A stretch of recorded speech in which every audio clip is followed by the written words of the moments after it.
you so you know what is happening in India. This RSS believed in the ethnic cleansing of Muslims from India. At one point, there was racial superiority of the Hindu race. Secondly, it was hatred for the Muslims and for the Christians, because they believed that this golden age of Hindu civilization was stopped because of Muslim rule centuries back and then the British rule of India. So it was racial superiority and hatred for Muslims and Christians. This is openly stated. You look at the founding fathers of RSS, Golwalkar and Savarkar. Just Google them and you'll find out. And this ideology of hate is what murdered the great Mahatma Gandhi in 1948. It was this ideology of hate that made Narendra Modi in 2002 do a pogrom against Muslims in Gujarat when he was the chief minister. He allowed 3 days for these RSS goons who were inspired by the Hitler brown shirts. They actually wear brown shirts. This RSS, the Congress Home Minister gave a statement that in RSS camps, terrorists are being trained. And these terrorists butchered 2,000 Muslims and 150,000 Muslims were made homeless. Narendra Modi could not travel to the US because of that. And I need to make you understand this background before I explain to you that what sort of a mindset would lay siege to 8 million people with 900,000 troops. Women, children, sick people, locked in as animals. In fact, of what I know of England, if 8 million animals were locked in, the RSPCA would have made a lot of noise about it. These are human beings.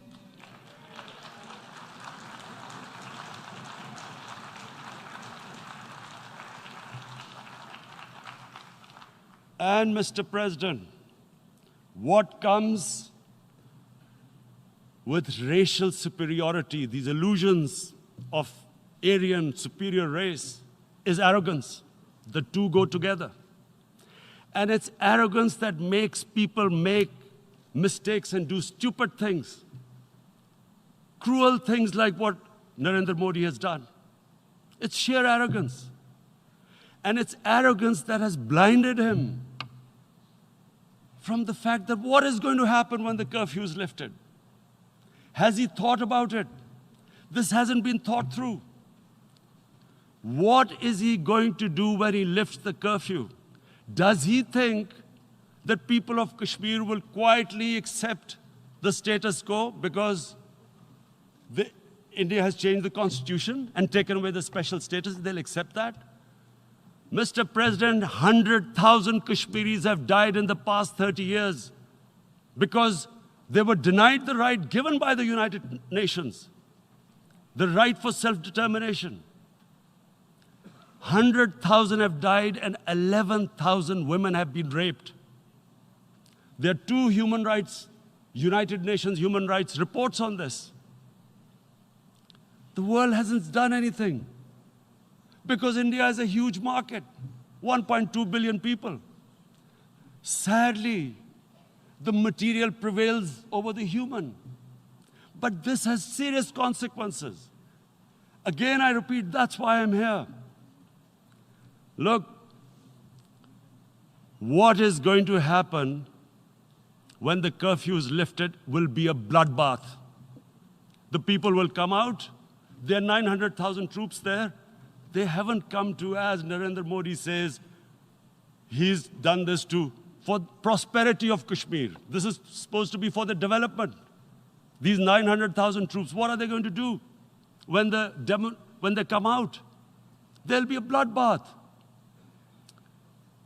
Has he thought it through what happens then? Mr. President, has anyone thought that what happens when there is a bloodbath? What do you think the impact will have on people of Kashmir? What do you think they will think? The way they have been boxed in their houses, treated like worse than animals, no rights. Thousands of all the political leadership has been arrested, taken out of Kashmir. Even those Kashmiri leaders who were pro-India have been taken out. 13,000 boys have been picked up and taken to God knows which destinations. So what do they think? What will the people of Kashmir do when they lift the curfew? They will be out in the streets. And what will these soldiers do? They will shoot them. They've already used pellet guns, blinded young boys. In the last 6 years, the 5 years, the oppression that has gone on in Kashmir. And so, Kashmiris will be further radicalized. Mr. President, there will be another Pulwama. And guess what? India will blame us. They're already blaming us. They're saying all this is happening because of Pakistan. One of their defense ministers said, there are 500 terrorists lined up on the border to go in. Why would Pakistan send 500 terrorists when there are 900,000 troops? What impact are they going to make? What will they do? And why would?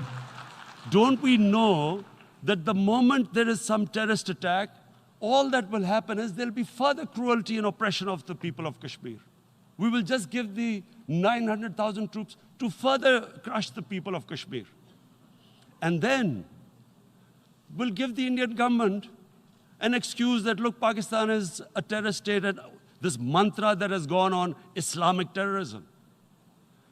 The moment you use this catchword, Islamic terrorism, the whole world turns away. No one talks about human rights. You can do whatever you want, which is what has happened in Kashmir, because they keep using this word, Islamic terrorism. And this is what they're doing right now. What do we benefit from further increasing the cruelty on the people of Kashmir? And why would we want this? But there is no other narrative left for India. As when they lift the curfew, whatever happens, Pakistan will be blamed, and there is always a danger of another Pulwama. They might come and bomb us again, and then another cycle might start. And what does Narendra Modi think that 180 million Muslims of India are thinking right now? Aren't they watching these Kashmiris stuck inside for 55 days they've been stuck in? Aren't they watching? What do you think? Don't you think that the Muslims will be radicalized in India? And I'm talking about 180 million people. And when they get radicalized, there will be some incident in India somewhere down the line. Again, we will be blamed. And I'm warning you right now, again, we will be blamed. And Mr. President, what about 1.3 billion Muslims who are watching this?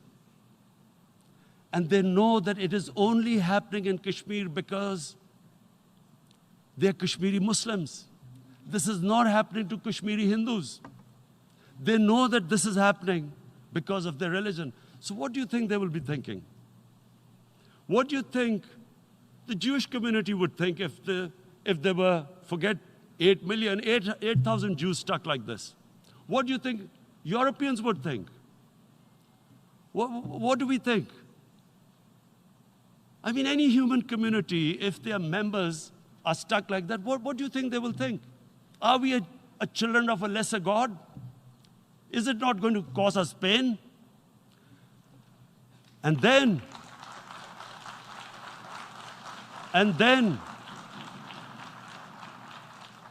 I'll tell you what will happen. People will, in the 1.3 billion Muslims, someone will pick up arms. I know we've been brought up with films, Western films. This good, decent guy doesn't get justice. He decides to pick up a gun and start seeking justice. There was a film made in New York, famous film called Death Wish. This guy gets mugged by and his family, his wife gets killed or something. He can't get justice. He picks up a gun and he goes around shooting muggers. And the whole cinema cheers him on.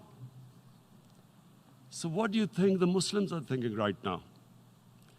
If there is a bloodbath, there will be Muslims becoming radicals, not because of Islam, but because of what they will see, that there's no justice when it comes to Muslims. There were Rohingya Muslims, Myanmar, who are, God knows, almost 1 million people out, ethnic cleansing.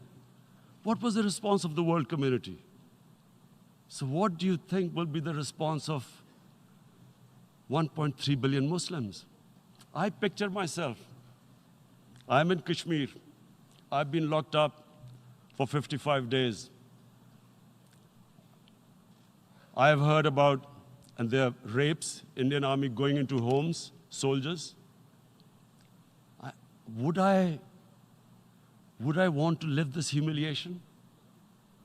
Would I want to live like that? I would pick up a gun. You're forcing people. You are forcing people into radicalization. When people lose the will to live, what is there to live for? And this is what, if you can do this to human beings, you are actually radicalizing people. And so, Mr. President, I want to repeat here, this is one of the most critical times. There will be a reaction to this. Pakistan will be blamed. 2 nuclear-armed countries will come face to face like we came in February. And before we head in that direction, the United Nations has a responsibility. This is why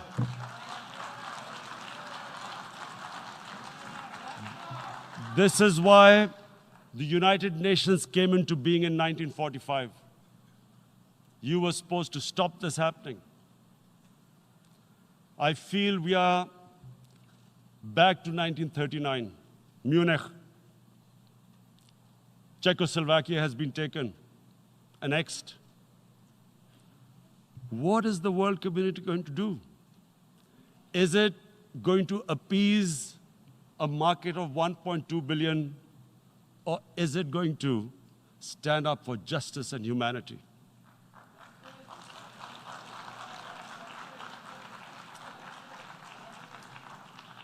If this goes wrong, you hope for the best, but be prepared for the worst. If a conventional war starts between the 2 countries, Mr. President, if a conventional war starts, and anything could happen, but supposing a country 7 times smaller than its neighbor is faced with the choice, either you surrender or you fight for your freedom till death, what will we do? I ask myself this question. And my belief is, La ilaha illallah, there is no God but one. And we will fight. And when